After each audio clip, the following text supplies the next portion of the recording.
దినాలు, నెలలుగా, సంవత్సరాలు గడిచిపోతా ఉన్నాయి ప్రేమల దేవుని బిడ్డలారా. అయినా కూడా నా జీవితంలో ఏ మేలు నేను చూడలేకపోతున్నాను, ఏ ఆశీర్వాదాన్ని చూడలేకపోతున్నాను. నేను కానీ, నా కుటుంబం కానీ, నా సేవ కానీ, నా సమాజం కానీ ఇంకా మార్పు లేదే, ఇంకా ఎన్ని వాగ్దానాలు తీసుకోవాలి, ఇంకెంత ప్రార్థన చేయాలి అని బాధపడుతూ నిరుత్సాహంలో ఈ యొక్క వీడియోని చూస్తున్నాము సహోదరుడా.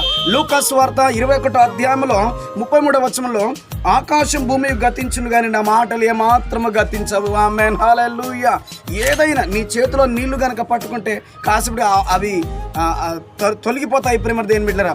కానీ యేసుక్రీస్తు ప్రభు మాట ఆ రకంగా తొలగిపోవు అని మాట్లాడుతూ ఉన్నాడు. ఆమేన్. వివాహ విషయంలో కానీ, ఉద్యోగ విషయంలో, సేవ విషయంలో, గర్భఫలం విషయంలో, అప్పుల విషయంలో ఏ విషయాల దేవుడు నీకు వాగ్దానం చేసినాడో అవి నెరవేర్చబోవు కాలం సమీపంగా మారింది. ఆమేన్. అవి తప్పిపోవు కానీ నెరవేర్చబడతాయి అని దేవుడు నీకు వాగ్దానం చేస్తున్నాడు. ఆమేన్. దేవునికి మాటలో ఉన్న శక్తి, అభిషేకం, వాగ్దానం నువ్వు స్వతంత్రించుకొందువు గాక. ఆమేన్.